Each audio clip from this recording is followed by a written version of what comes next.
Donc Julien Novasik, j'ai 41 ans, j'ai la chance d'occuper le poste de directeur achat pour le groupe Geoxia. Alors Geoxia est une entreprise qui a une belle expérience, une belle aventure, puisque c'est le numéro 2 de la construction de maisons individuelles en France, avec deux activités importantes, qui est évidemment la construction de maisons individuelles et également la rénovation de maisons individuelles.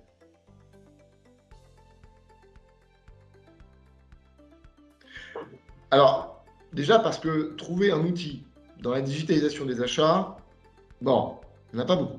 Premier point.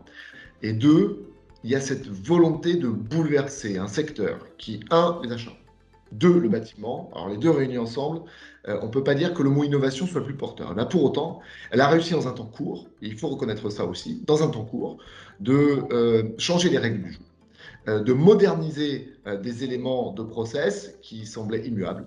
Et aujourd'hui, ben, pour moi, c'est le meilleur outil que j'ai trouvé sur le marché dans une problématique BTP. Et pourquoi vraiment l'utilisation de celui-là plutôt qu'un autre? L'ergonomie.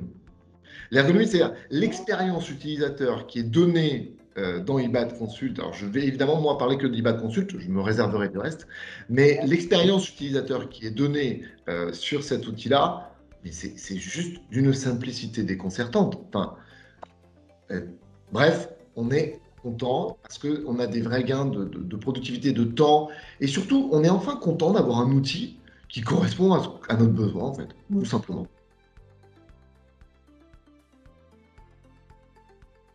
En fait, c'est pas une fonctionnalité, c'est la chaîne dans son ensemble. Et je trouve que c'est ça d'ailleurs la force de l'outil. C'est que c'est pas parce que j'ai le tableau comparatif à la fin qui met en exergue les éléments financiers ou les éléments de service qui sont les plus importants de ceux que j'aurais déterminés au départ. C'est pas parce que les fournisseurs ont une simplicité d'accès à l'outil derrière. Non, en fait, c'est tout. C'est du début jusqu'à la fin. On a simplifié les choses, on les a rendues digitales et en même temps, on a écouté l'utilisateur, que ce soit les acheteurs, que ce soit les équipes chantier ou que ce soit les parties prenantes externes, et que tout le monde, finalement, tout le monde se retrouve dans cet outil-là. Et c'est ça la force finalement de l'outil.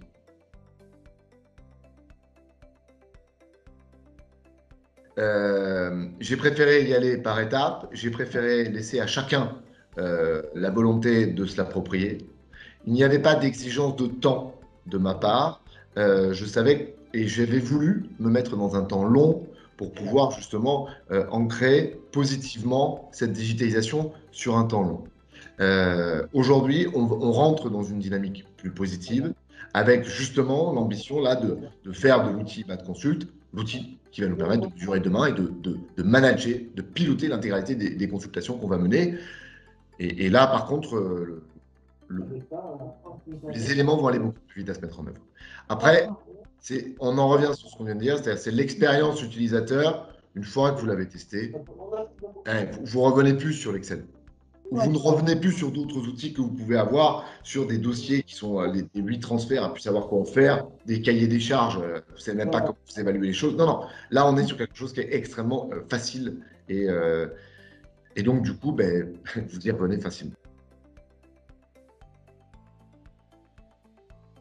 Alors la première démarche qu'on a eue, et ça c'est aussi BAT qui m'a accompagné sur ce terrain-là, c'est-à-dire que l'expérience qu'ils ont, parce que du coup leur nombre de clients étant important, donc leur nombre de retours d'expérience également, IBAT ne s'est pas créé l'année dernière, donc automatiquement ben, on a été accompagné dans le départ. C'est-à-dire dans le déploiement de l'outil avec un formateur qui nous a expliqué, qui a répondu à nos questions. Il y a aussi un bot qui se situe dans l'outil, qui permet de répondre à nos interrogations pour éviter de déranger la plateforme qui est aujourd'hui à notre disposition si jamais on a des questions sur l'utilisation de l'outil.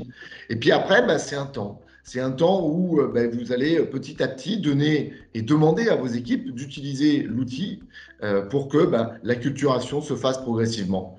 Et encore une fois, c'est à force de l'utiliser que après ça devient naturel.